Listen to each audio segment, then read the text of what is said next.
Maps is a collaboration to start with of at the moment 4 organisations. At the top is HOT, and underneath are the American Red Cross, the British Red Cross, and MSF. And the plan of the Missing Maps is basically to scale what HOT does already so wonderfully in crises to those places where these guys work, where there's ongoing humanitarian crises that don't necessarily make the news, don't inspire a lot of people to log on to a tasking manager or even donate or anything like that.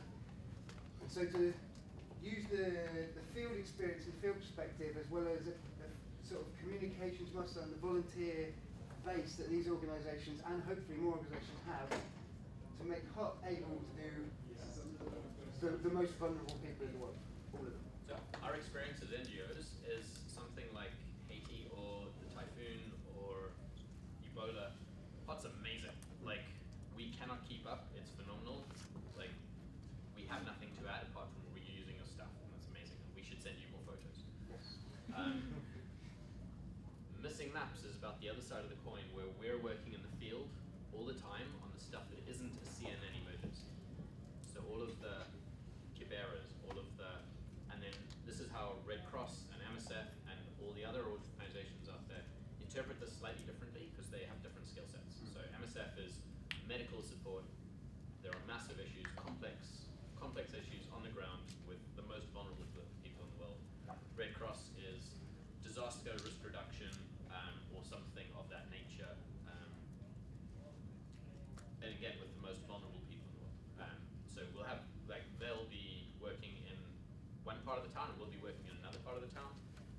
They're often overlapping, so urban slums is a big one. Very, very rural areas is a big one. Missing Maps is trying to bridge that gap between what the HOT people seem to want to get involved in and be interested in. And, like, we're there and we're using what HOT's doing anyway. How do we make that connection better? Tools, processes, communication. Like, Ivan and I met at a HOT event. That's how GIS at MSF and GIS at Red Cross met, right? At HOT. The HOT is the table and everyone's gathering around it, and we're trying to figure out where it goes. Yeah. And I should say, because I've been working at MSF for 7 or 8 years now, and I've only worked at the British Red Cross for about 3 Tuesdays, this is very skewed towards MSF. So Ivan, our offices are like a couple of miles away. Yeah, a couple of years away. So we are overlapping more and more. Like, my team supporting his stuff supporting our guys. Like, there's data, there's blah blah blah. There's people, people in the office, people in the field, all around this mapping, all around the openness of OpenStreetMap and HOT. A lot of the input into our teams come from HOT events where we're going to, the kind of Mapathons we hold. That is the community we're plugging into, is doing this stuff. Might not bother the other slides, like we should just restart them. So this is a real map being used in the field by MSF in Central African Republic. It's a pretty good map for an MSF field map because it has a bit more data than normal. You have the kilometres here that the villages are from the towns. And this is a reality in lots of places. This is a patient line list. So this is another of our tools in the field. And this is how we record and analyse our patient attendance and what they come into clinics with.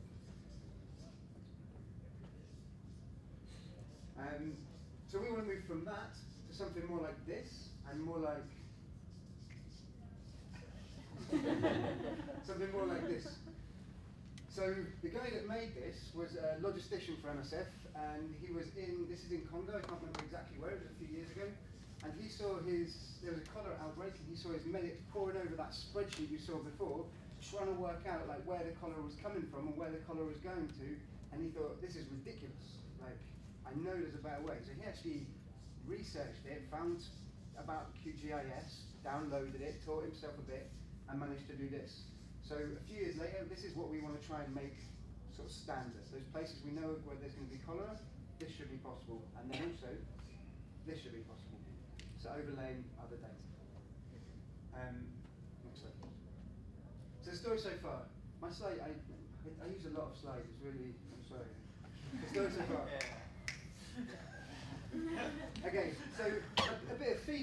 because we talked about that a little bit in the Ebola session just now. There's not much feedback to HOT and the volunteers about what the data is used for. So this is real stuff. So this was it's the spatial distribution of tanneries according to chemical use in a neighbourhood in Dhaka called Hazaribagh. MSF wanted to do occupational health there. It's one of the most toxic places in the world. There was no map. They couldn't survey it. They couldn't decide where to allocate their resources. HOT and Missing Maps traced it. HOT and Missing Maps field mapped it. MSF went and did the survey, and they're now planning their occupational health centres. Next one, please. This is in Chad, where MSF works in Mossala, does a lot of work with malaria. There's a river just to the east of Mossala. Patients from the east struggle to get to Mossala. MSF struggles to get to the east. So they are trialling a fumigation campaign where they're going to go out and fumigate 133 villages. They had no idea what was there. They knew a rough number of villages, didn't know where they were, didn't know how far apart they were. So between them going and doing a data collection exercise and HOT and Missing Maps volunteers adding the data to OpenStreetMap, we were able to give them a map on which they could plan their programs. Next. This is a village in between Minyal and Dablual in South Sudan. So this is for a rapid nutrition assessment where the MSF teams hear about IDPs moving in South Sudan, and then they go and check. So normally they probably have like a point to aim for. They get in the helicopter, they go, they hover and draw the village from the air, plan their survey, land, walk around, do the survey. Because of what HOT and Missing Maps volunteers were able to do, we were able to give them maps with building counts and therefore population estimates. So when they landed, they knew what to expect. A nice bit of feedback, which I didn't even realise until one of the epidemiologists came back through the office by chance. They use these maps to draw in different bits of the villages that had different names. So although they didn't give me it, so I didn't get to put it in OpenStreetMap, I now know that they do that, so now I can. So there's a nice bit of feedback there. Last one. This is Gambella refugee camp. So again, mapped by HOT Missing Maps. Produced a map for the team there. They can now take these numbered shelters, they can walk around, they can do their surveys, they can do their morbidity surveys, and they can write the data they need to collect next to these numbers, knowing exactly who they're talking about, exactly where the people live. So 4 examples, not huge examples, but they're Missing Maps and HOT data being used on the ground by MSF, and that's all from the last 3-4 months, I guess. Okay, so far we think, in a massively unacademic way, that we've remote mapped through Missing Maps tasks about 3.5 million people and field mapped about 1.5. I'm just trying to give you a sense of what the project's been doing since the launch of the book. This is a little bit old, this data. I think there's been nearly 2,000 contributors on the Missing Maps change set, and they've contributed nearly 4 million edits. Obviously the Nepal response puts that right in the shadow. Like it's very, very, very impressive. But this is what's been done to Missing Maps. So our ambitions, we've already said, to put the most vulnerable people in the world on the map. What we've been doing so far has been fairly opportunistic. So we know where the people are. When there's a need from either MSF side or Red Cross's side, there's been a justification for tasking it up, putting it in, and then trying to go and field map it. If you want the next slide. This is 6 villages in South Sudan, those ones that they were doing the helicopter drops to. It's now, a bit quick there. It's now rainy season, so they're not doing any rapid nutrition assessments. So why don't we try and map unity state? Like instead of doing a few villages or chasing the MSF team's tail, why don't we try and base map unity state during the wet season? Why? Because it's hard. Yeah, that's kind of the ambition. So this will be scaling obviously our field mapping, and there's been open map kit session today. Ivan talked about in the last Ebola session the motorbike data collection in Sierra Leone. If you don't know about this, do ask him about it. It's an excellent story and an excellent use of native Android technology. Getting NGO data off the hard drives, every log that comes back through the MSF office say, do you know if there's any data for the region around your project? Like, yeah, of course there is. Do you know where it is? Nah. It was taken by this guy who did this thing and then blah blah. In fact, with Dave, like when we were doing Map Lesotho, we asked the Lesotho project, do you have data? And they were like, yes. We said, can we have it? And they were like, yes. Couldn't find it. So we want to sort of try and make that a normal thing, to be passing data back through hot and missing maps to go into OpenStreetMap.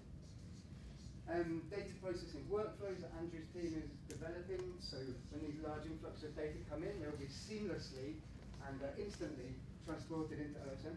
What Pete means is he sends us an email with data in it. Train the trainer training, which has happened in Zimbabwe under American Red Cross, improving good quality satellite coverage and access to it, and connecting the field and the remote mappers. What I really want to talk to you about, and what I want you to talk to me about, or us about today, is the next bit, which is the remote mapping. So, to be able to go and take a field mapping team to map Unity State, to map South Kivu, there's a lot of preparation work. And this is something that we've been working quite hard on in London, particularly. So, as Andrew said, he met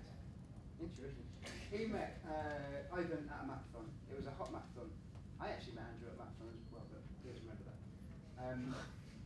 So we put a lot of effort into our Mapathons, and when the time Andrew and I met was about a month before we did our first one, and it was about 15 people at an office in London, and it was great, and lots of work got done.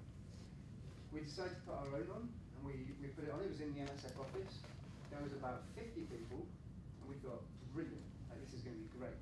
And it was chaos, like absolute chaos. For like 2.5 hours, most people didn't even get on Josie. So the only difference between the two is the hot one, the hot guys tweeted about to each other. And our one, MSF tweeted about. And Red Cross. And hot. Yeah. So you had the hot guys, and then you had all these other people who were like completely new, like they had no idea. They just, all they saw was come and help. Yeah. That was basically it. You can do something. Yeah. But it was nuts. It was nuts. And afterwards, like, we sort of looked at what was done, and it was generally agreed that 15 hot guys in a room would have done more than 50 people who'd never mapped before. So we knew we had to develop these people. So the next slide shows enabling new mappers. So over a period of a couple of months, a few months, we sort of got our flow going a bit better. We decided to stop trying to use JOSM with new people. We stuck to IB to start with. We provided really good motivation and context, like through having people from the field speaking at the Mapathons. And if we found people at Mapathons who'd been to the field, dragged them up halfway through, got them to speak as well. Surprising how many people that have been to the field turn up to Mapathons. They're really interested in what happens, how they can get back involved, how people who, they want to stay connected with what's going on, and this is one of the ways they can. Yeah. We made the tasking instructions in the missing maps tasks fairly formulaic, so that new mappers weren't jumping into a task that looked completely different every time. Like there's a tag list and there's a description, it all looks roughly the same, obviously with different information. We tried to make sure that every table has an identified hottie present, and this is quite important. Some of our hotties, they're quite shy. So they'd sit at a table with a load of people who were struggling, and no one would know to ask them, and they wouldn't ask the people. So we actually started doing like a bit of a school thing where at the start of the Mapathon, the person who knows what they're doing has to stand up and say their name. And it worked brilliantly. People were asking questions, there was conversations, like, really nice. Most people at the Mapathons never been to South Sudan. They don't know what it looks like from the air, and it's very difficult to map. And it's a thing I see a lot on the hot list, is new mappers saying, I know what this stuff is. And so we tried various things with various degrees of success. Pinterest boards with images from Unity State, like try and find a picture of a round hut from Unity State, put it on a Pinterest board, link it from the tasking manager, that sort of stuff. Further than that, something Eureka did, in fact, for the mapping of Cameron Girchar in Bangladesh, she's put together like a slideshow of like, when you see this, that might be that. When you see this, that might be that. When you see this, it might be that. Very helpful. And lastly, multi-stage tasking. So when we did Bangassou in Central African Republic, it was a big area with lots of squares with nothing in. So these guys who are for some reason engaged in missing maps in Heidelberg in Germany volunteered to take on the task-making process, and they split it up so that they did the Mapathon at theirs, they did the road networks, the big road networks and the residential areas, and people all over the place did buildings. And it worked nicely, like it was much more efficient. And I know this is something Hot does anyway, because I've seen it since with the Liverpool stuff. So this was good. But we found we were very reliant on a number of people who were Hot regulars in London, and very reliant on them, especially as the mapping parties grew in size. Like the responsibility on them became more and more. And we're also generating a huge amount of work for validators. So we've got loads of new people mapping and no one extra validating. So we started trying to work out ways of progressing mappers kind of through to upskill them. So the first thing we did was, for the first 2 days, we only invite people who've been before, give them a chance to sign up again. So we get repeat customers who are building skills. And through this, we sort of grew our own hotties. Some of whom are now like on the hot list and engaging fully with hot, but some of whom are kind of Mapathon hotties. And they're now the people, they were the new people in November, and now they're the people sitting at the table saying, my name's Sarah, and I can help you. The people who felt like ID was not really up to task and had already moved to JOSM, we invited them to come and sit with a couple of experienced validators. So during the Mapathon, they're actually validating the work of the people in the room. So this validation feedback is in real time, so they can see if a common mistake's being made. They can either stand up at the front and say, there's a few people not squaring their buildings, or there's a few people not joining their roads up. And also, obviously, they send messages via the tasking manager to people who are sitting in the room. The person sitting in the room wants to come and chat about it, they can. And then for the first time on Tuesday's Mapathon, which actually none of us were at, we went to sort of a 3-stage system. So they're fairly heavily managed at this stage, right? People who've been twice or more to Mapathons were emailed a couple of days before and said, you need to download JOSM. Like, you've been twice, no more ID. So new people, they sat at the front, they had the normal kind of tutorial, they were on ID doing tasks.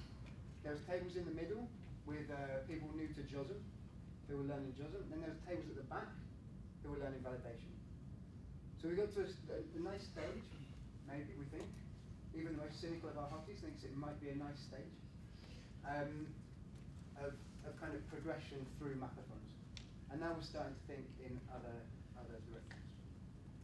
You look like you're going to speak. I don't know how many slides you got. Let's see. I'm waiting for Beth. No. Alright.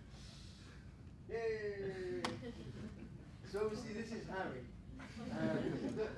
with his trademark face. Harry is hot through and through, right? In every sense of the word. He's been at the Mapathon since the dot. He's basically responsible for the London hot community. It makes sense to him, he does it in the time that he has available. And that first Mapathon, the Ivan and I met and Pete and stuff, like Harry was the guy who organized it and was kind of facilitating the event. So he was the reason there were 10 or 15 people in the room. And this is Beth. So this was a Mapathon at the British Red Cross. Beth had never mapped before. She was an MSF supporter who'd done some voluntary work. She's a graphic.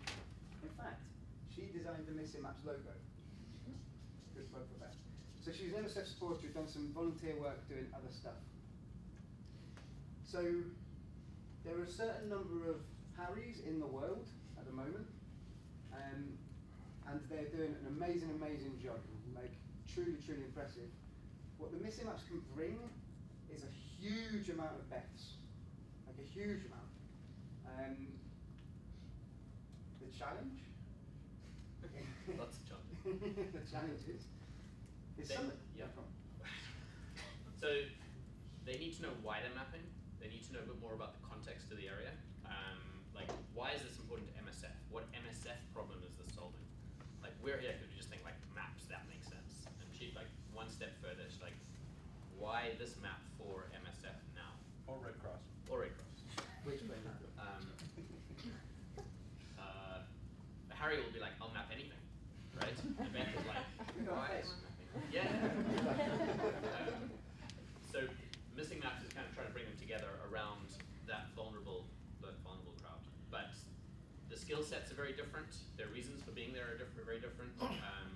Their longevity in the community is very different. Like missing maps will probably fade into history. Harry will still be right. When Beth will still be at MSF. Missing maps is kind of that intersection in the middle. And that's kind of it. Like the next slide is the last slide, I think. So this is South Kivu.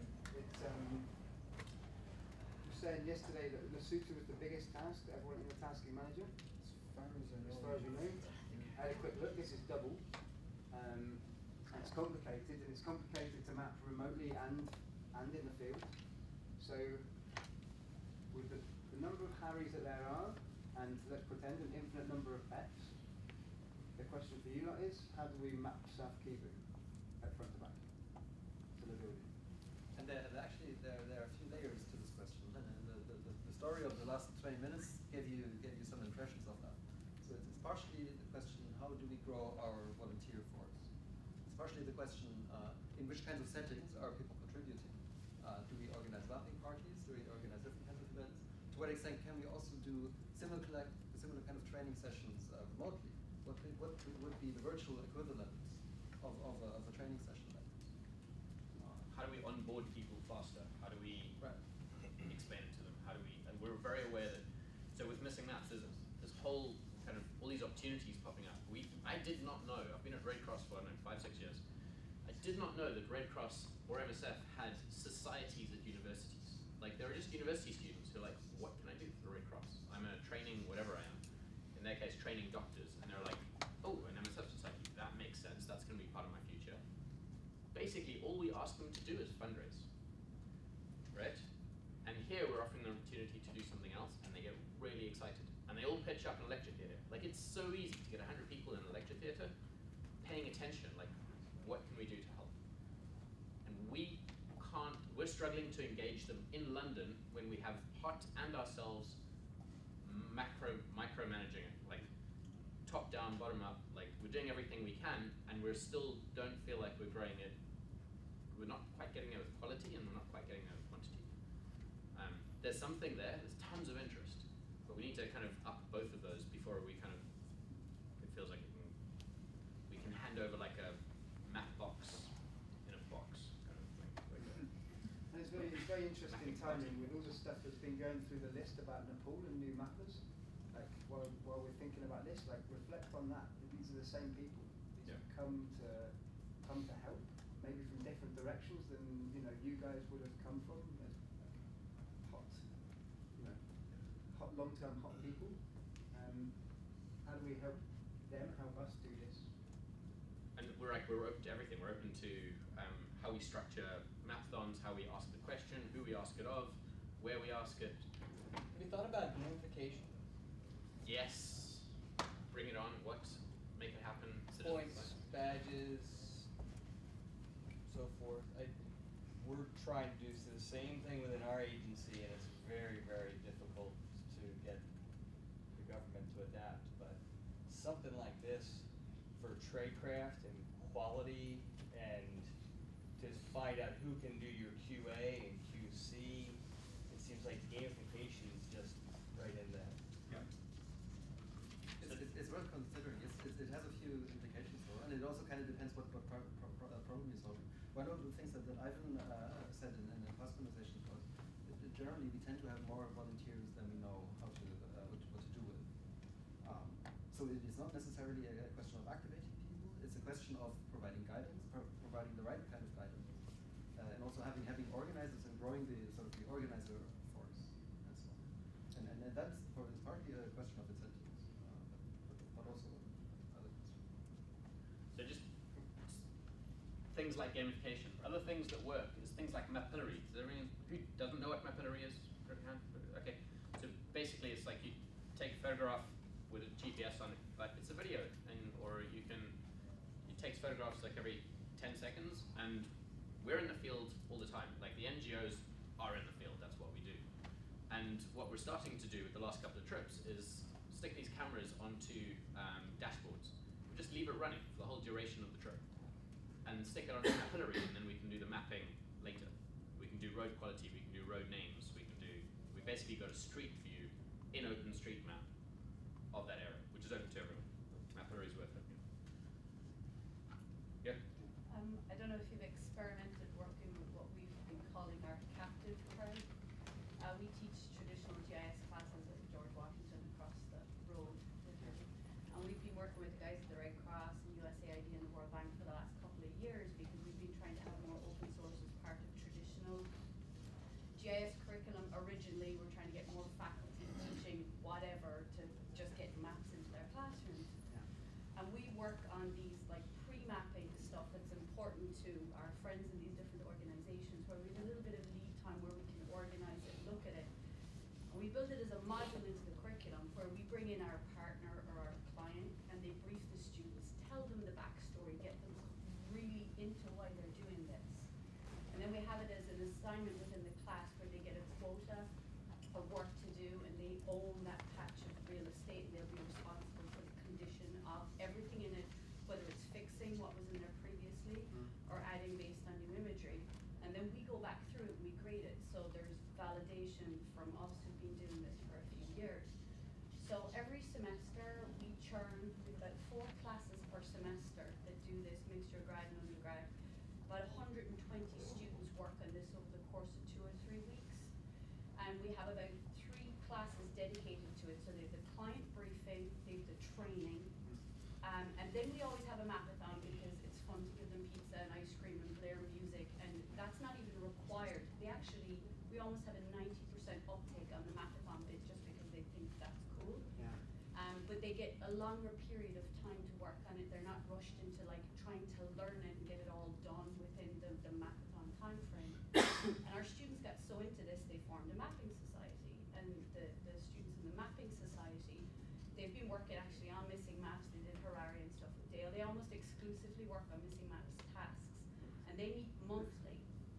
And they continue to tip away at the stuff that's the simmering.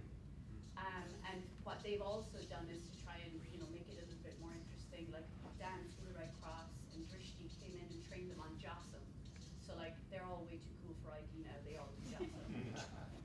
So that's how we're trying to kind of ramp it up in terms of and we've been telling them we want you now to be validators, are your big boys and girls. You use JOSM. Why don't you move beyond? And actually, the Student Society itself, on top of our exercise, they every semester hold Mapathons where they advertise it all over campus, and they'll bring in people from like different departments, public health, public policy. We've had students come from Georgetown, so it's students teaching students, and they're trying to kind of spread the word that way. And that's more your traditional Mapathon. You're not going to get as much work, but you can ask the guys at USAID or hanging out down here, and the guys at the Red Cross. We're kind of hoping that the model that we're using, you have better quality data, and because just the students are part of that process for a little bit longer, and they have to do a good job. They're getting a grade on it. That's part of it too. So there's like ownership, and there's also like standing over it. What about extending that ownership slightly? So the guys at Heidelberg in Germany sound very similar to this, but they've taken it a step further. So now they now have pair tasks. Like they're working out how to split tasks to make it easy for new people to engage in that bit and easy for experienced people to engage in that bit. And they prepare their own tasks and then their Mapathons. Sometimes they do task prep in their Mapathons, so they might be identifying residential areas or boundaries or whatever. And then their Mapathons for the rest of the student body are like buildings and residential roads and stuff. They even prepare stuff for other people's Mapathons. Like we get Heidelberg sometimes because their prep is so good. They'll split up tasks really well. They'll identify, rather than 3 out of 5 people at a table having an empty square that they're going, what do I do with this? Heidelberg will actually do a bounding box around an inhabited area and then split up some of the squares because they're really busy and leave other squares unsplit. And so when Heidelberg prepares a bunch of tasks for us for a Mapathon, then the people are much more effective. If your students are able to do that kind of thing. We work with Chad at the Geo Center. We work with Dale here. Like all all the pre-prep is done with us and these guys, making sure we know they know exactly what they want done. We have to talk about the difficulty of image interpretation, what's suitable for students, how much work we're going to give them to do. So we kind of collaborate. We let them identify what they need, and then we work. So we haven't kind of gotten into that yet. And as I said, we try, the Mapathon isn't the be-all and end-all anymore. It's like a project that takes place over a longer time period, so there's not that kind of rushed sense of, okay, you show up on Friday and then your commitment ends. They have a longer time to work. But if you've got a strong core of people who can do task prep, then we've got some other Mapathons in other cities where we don't have that core of people, and we can even ask if your people are up for it. Oh, ask them they just to want prep something for the someone Amsterdam. to tell them, hey, we've something else for you to do, but you better ask Dave, he might get mad though if you steal them. Well, I think building on what Nola says and what you guys touched on earlier, the guidance is extremely important. So, you know, not only giving people examples of why the data will be used, but showing them a picture of that road, like you said, with Map Hillary. I mean, that is so valuable. And then this last time we created a little tracing guide on the GitHub, the Hottos on GitHub, which I thought was really useful before shot, after shot with the tracing, and then put a little kind of point of view ground photo in there, the short description about that feature. And you had a link to it then in the task, in Task Manager. I'm sorry, I forgot to mention that. It wasn't a little tracing guide. You guys did an amazing job. So that even though they had been briefed in PowerPoints, it's like, you know, tell them again, and tell them a third or fourth time in the measure. And while they were working on it, be it in the lab or at home, they could go back, look at the picture of what it looked like in real life, look at the imagery examples of what it looked like in the imagery they were using, and looked at you know, OSM view, what it should look like when it's traced, with a little description of what they should look for. And oh, you know, this feature, like one of the odd ones was brick kilns. So some like little background knowledge and what, you know, if you're not completely sure if it's a kiln, here's some other stuff that might be around it. So they found that really helpful, because we were working in, and with the appropriate OSM tags and information that should go with that feature. And the students found that really, really helpful. It cut down on a lot of the questions. Can I also ask from you or anybody else who's been organizing these kind of things, how do you evaluate your choices? How do you know whether someone was a better form of guidance? Do you look at contribution rates? Do you observe people and see how happy they are? Do you ask questions? How do you know that you made good choices? Pass the course. so we've mapped this same area in Bangladesh twice, and the first time through, we got a lot of feedback from the students asking a ton of questions. And so we sort of jotted those down in the back of our brain on paper. And then tried to address all those questions in the guide. And then this last time through, maybe it was just me, but I felt like we got less questions. I mean, it wasn't This- good this the first actually, time yeah, around, this- just an improvement of it. And we've talked about, you know, make sure that people read the guide and know it's there when you select your task and say start mapping, much like the little imagery, you know, next to your license or whatever, check to say I've agreed to the license, have a box check pop up that says, hey, have you read the tracing guide, just so people don't overlook that. And, you know, either force them to open it up in another window before they start mapping if you've gone through the trouble to create one. Or something along those lines. I think it also resonates with the London experience, where at mapping parties often you get recurring questions. Yeah. And once you address these, they stop. Right. It also relates to what was said earlier about in the activation panel. One of the biggest open questions within the hot processes is debriefing and feedback, learning from your observations. Well, we did survey one of the first times we did this on a large scale was actually for Kathmandu with USAID in 2013. And we had our 100 kids map like 16,000 buildings in 2 weeks. And we were prepared for the fact that it was very hard to interpret the imagery, so like we gave them so much information, so much material. And then the next year we mapped in the Philippines, and it was easier to interpret the stuff. And the first time we did Bangladesh,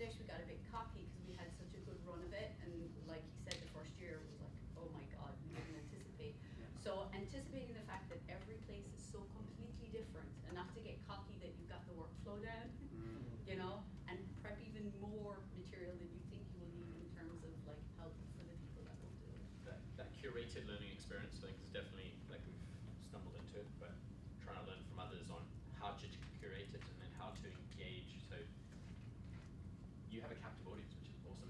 That's why it calls to schools, you know, Yeah. like you're working with, I don't see why this can't be done with secondary school kids. Scout badges. It is, and actually, you would copy Really? that right there. Amazing. Okay. Yeah. I think that captive audience is a huge thing, because you've got that little grade to hang over them, and right go wrong, it works. Yeah. I'm glad to see energy being spent on both validation and tracing guides, because I think, you know, there's enough regional variations out there that we need tracing guides. And an hour ago, Kirti and I had a conversation that Nepalese land use is not the same as, you know, like a farm tracing guide for Illinois is going to be useless in places like Bangladesh or Nepal. So creating tracing guides that are kind of local to the conditions is one thing, but and the other thing about validation, I think our materials as a community, the materials that we have for validation are rather sparse compared to all of they're probably 10 to 1 in terms of like how to create a map on OpenStreetMap. We've got 10 of those for every one of those validation procedures that we have. And So and there's a then- dearth of yeah. validation materials. And I know it's come up a lot before, but like validators aren't listed on the task No. manager. Yeah. So on that note, has anyone got any thoughts who's like run Mapathons or talk to newbies trying to use the task manager about the tools? Or other like the GitHub approach to the curated learning experience, or I'm quite interested in like video explanations at the moment. But Well, I had a question/suggestion based on that idea of, you know, you having to click that you've read the tracing guidelines or something like that. What if there was kind of a component, or even when you do the, you know, walkthrough, right? What if there was a component where there was the whatever type of house and or you know whatever type of building, and you have to trace around it to actually before you even start, and then it tells you you did this right or you did this wrong, and then you move on to the type of road, and you just do a couple, so at least before you even start and get on the platform, it makes you, you know, recognize that you're doing it right or wrong, and you have kind of an understanding of, for that area, this is what the tracing guide kind of tells me, and it's I'm like doing a driver's it right. test for Yeah. person. Yeah, and also specifically the training environment. One of the biggest gaps in the OpenStreetMap toolkit is it's all live. Yeah. And it's you do it once and then it's there, so you can't do the exact same exercise 10 times with 10 different tools. Yeah. I know one problem we had when we did like an event in Berlin. So like the newbies, they like to use ID, and that's like great.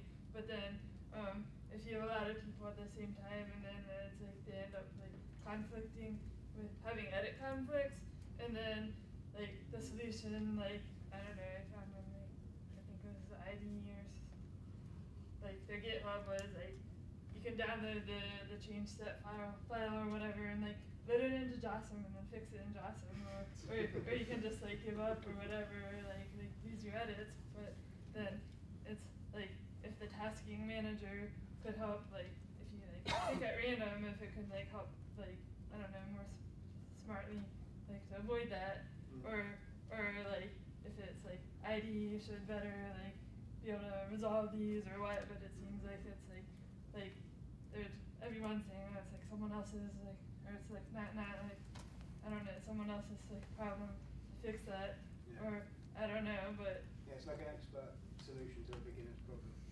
yeah. So So this- I don't know, but I mean like steering people to Dawson is good, but it's like still like newbies. That's like Yeah. I know a few of the Mapathons that we had done. The very first large one that we did in Ireland, there was like 30, 40 people in the room, and we came across exactly that problem, and we must have got hit 30 or 40 times in one Mapathon with it, and we just ended up losing edits and just saying, okay, refresh the page and say reset and just start again. the only solution I have is like just tell them like like save all the time, like but. This is actually our solution. There's a guy called Robert who always comes to Mapathons, who walks around with a bag of mice going, save, save, save. So just two things. You not only lose edits, I think you also lose people. Yeah. But Yeah. and Yeah. not Yeah. many people people lost the patience. second, the good news about the edit conflict issue in ID was fixed 2 months ago. Oh, okay. The process is now, there might still be similar kinds of issues, but in general, that for us, that was one of the biggest technical concerns Yeah. at mapping parties. And It kept happening. And just on that, when we had other large Mapathons afterwards, we learnt our lesson, and every 5 minutes, click the save button, click the save button, click the save button. But in the same context, some of the things we've learned as well through using the tasking manager is, and even jumping on other tasks, from missing maps or HOT or Red Cross or whatever, you'll find different levels of instruction within it as well, depending on, is this somebody's first time setting up a task? Is it their 20th time setting up a task? So the instruction will really vary, whereas one thing I know we spoke about was short videos, like 30-second, 60-second videos. And what would be really good is some way to reuse the same videos, just tick a box when you're setting up a task. Do you want instruction videos linked within this for how to do building, how to do, the most basic tasks that are going to apply to your overall task, so that it saves you right now the big long spiel of stuff. You just click 3 boxes. There's links to 3 quick screen tasks. And one of the things we mentioned as well was keep language out of it. Make it as applicable across the board as possible. The less text you have, the more accessible it's going to be. So can I also ask in terms of training resources? Are there people here in the room who've prepared training resources specifically for mapping parties? And do you have a sense of what kind of resources people found most useful? Or just for tasks, or just even for specific tasks? For any, yeah. So is it about written documentation, explaining the software? Is it about videos and making it tangible? Is it about visual examples of what's on the ground? What do you think in your experience has The to be community in essential? the room. I think you need a lot of everything, because different things appeal to different people. Some people like to read and reread, some people like visual. We've always done this with our face-to-face classes, so we piloted it with our online class for the first time last summer. We're like, all right, they're going to make complete balls of this, but we'll have a go anyway. And we actually had very little questions, because we made a lot of demo videos. We used just Camtasia, screen capture, whatever. Now granted, there was voiceover, and that's obviously going to have a language restriction for applicability elsewhere. There's still Are they public? Yeah, we have a channel on YouTube that's for our class that the stuff is public. What is it, GWGIS? I don't know. Yeah. But it was specific to Harare, actually. It was Yeah, the that's Harare job pretty that common. was on the maps.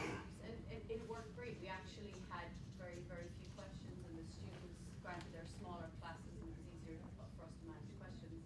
The quality of work was just as good as what the kids. So I think the videos are good. Sometimes people are more inclined to sit back and watch them and see what they can do. Yeah, what I'd like to see, it was kind of hit on earlier, and then the picture comment just came up.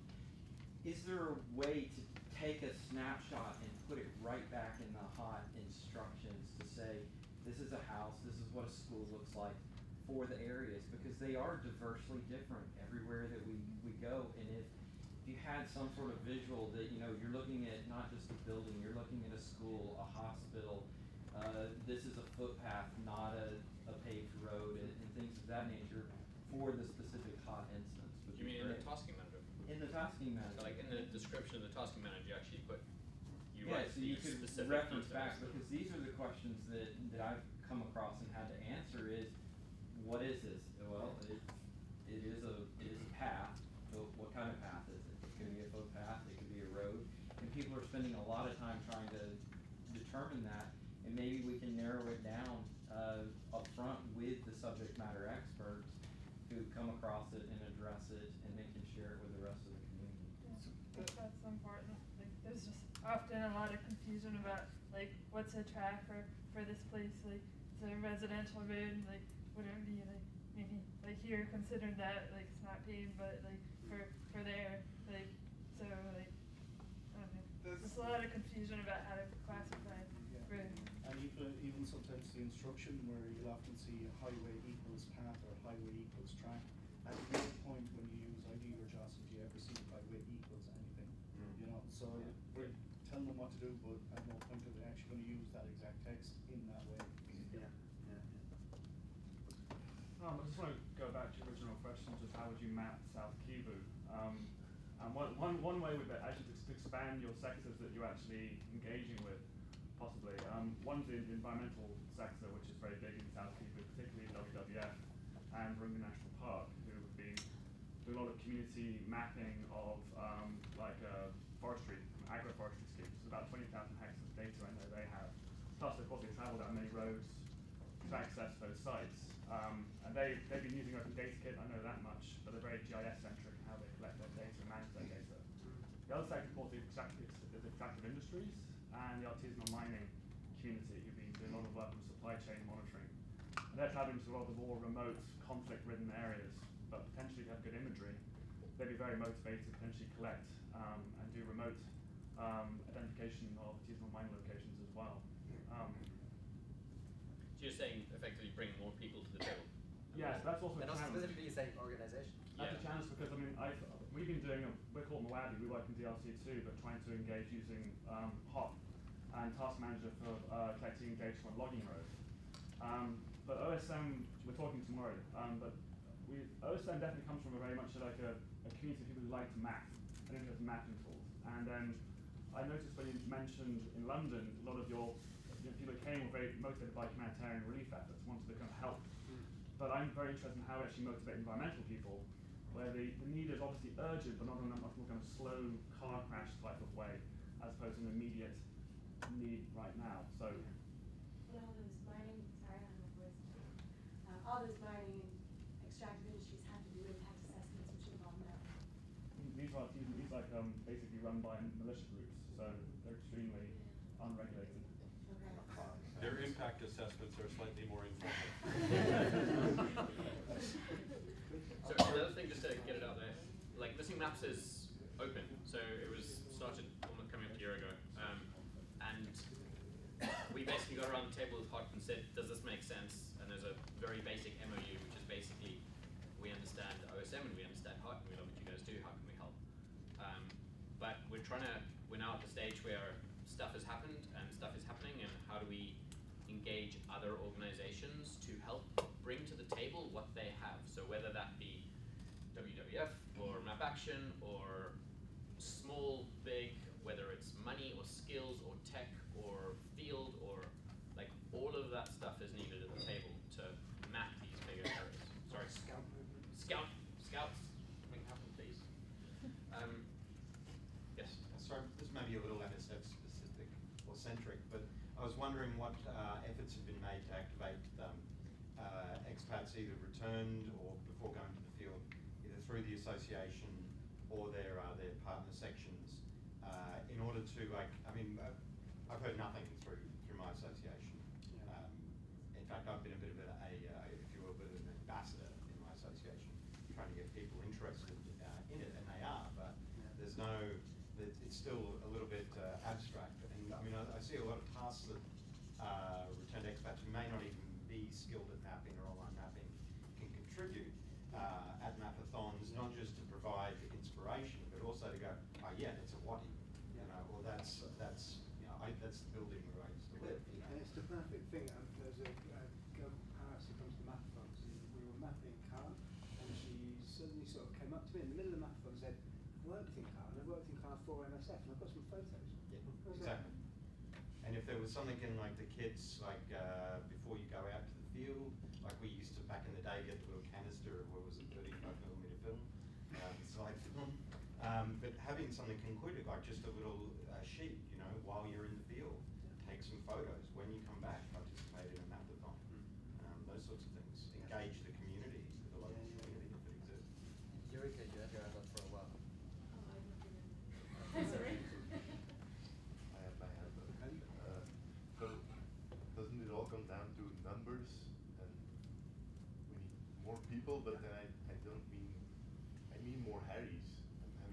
Is it really not scalable to more hotties?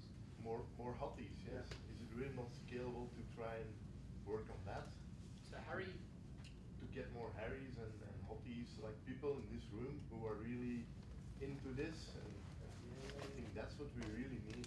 I think it's an open question. Yeah. So I'm always a little bit disappointed when I'm at a Mapathon and Harry is drawing buildings, because Harry's skill set, he could be solving a lot of these other other problems for us. There are other people where drawing a building is like, that's exactly the stage they're at. Like, they're really excited to be drawing buildings and learning it from the ground up. So I think there's always going to be a pyramid, but how do we, like, we're not onboarding people fast enough. We definitely need more Harrys, It's the and way, some of these people get it's the way OpenStreetMap is trying to scale as well. If you just think about OpenStreetMap in itself, and I find it personally very difficult to get people to participate in non-mapping activities, to grow the community and to do extra stuff. So I think it's very useful to think about how to get people away from mapping and to spread the word, because it's very difficult. We want to start doing that with some of the people who are sort of becoming the validators and stuff like that, start maybe connecting them with like the guys in Bangladesh. So when when there's a task in Bangladesh, they work on the task collaboratively. Then the person in London sort of organises that and gets that traced, and then they talk to them about the field mapping, and it becomes like a feedback loop between the remote mapping and the field mapping. So we're definitely thinking about stuff like that. It's quite hard to push people into any sort of pigeonhole. Yeah, but we had some, when talking purely about OpenStreetMap, unrelated to HOT, but the same mechanism, we actually managed to get a couple of people to become part of the core people of OpenStreetMap in Belgium. I'm not sure how we accomplished that, but we did it. I think that's happening in London as well, just because it's happening, just because they've had that access route in, and they just happen to be those people that were always going to, once they'd had contact, we're going to go further. But I think also the open question there is, it's not clear to me that we do want to grow OpenStreetMap, and through that HOTS will grow, or that we need to grow OpenStreetMap in order for HOTS to advance. It's a bit of a question about the nature of this kind of activity. What is it about? Is it about people's ability to do good? Is it about coming together in a social environment and experiencing community in a place where maybe the rest of your life is about work and friends? And this is, I've had people say that to me. This is the one thing I do in my life that's about community. Is it about figuring out how to coordinate volunteer labor for a humanitarian aid organization? It could have many meanings and many forms, and all of them have slightly different implications. And I think to me that's a bit of the open question. You don't have to be a mapping expert in order to trace buildings. There was a comment regarding the tasking manager. It's not the usual way, and it's not even possible at the moment to post pictures inside the comments inside the instructions. But usually people can put like a link to a wiki page, and some people have done some specific descriptions with pictures related to some parts of the world, describing this is a house, this is a path, this is the way this should be done. But the thing is that many people does this individually on their side or their specific area. And in HOT, there is a training working group, and we are trying to put together all those training materials. So please, if you do any kind of those type of documentations, try to get a link to it somewhere in the wiki, or just send the link to us to training@ottawasm.org. So at least we are aware of it, and we can try to find ways to redirect people to it. So we don't need to duplicate all those huge and valuable training materials. And regarding strengthening the HOTIs and getting more validators, we are also in the process of trying to create a MOOC and some online kind of classes to increase the skills and to learn how you can get into validation process. But this is a huge work, and so if anyone wants to join this kind of effort, please come. It's now 5 past. We're running into a Robert session. Sorry. Who very kindly is not. Did want to address one thing, just very quickly. The idea of train the trainers. A lot of people in this room actually deploy to the field. fields and their organizations deploy to the fields. If we could have a train the trainer where one of the individuals that deploys from these organizations can take 2 hours out of their time and meet with a local university or a group working during a disaster, maybe we can grow the environment that way. So think about train the trainer type of scenario. Feel free to come chat to us. If you got any more ideas, send us links, whatever. It would be awesome. Thanks. Thank you very much.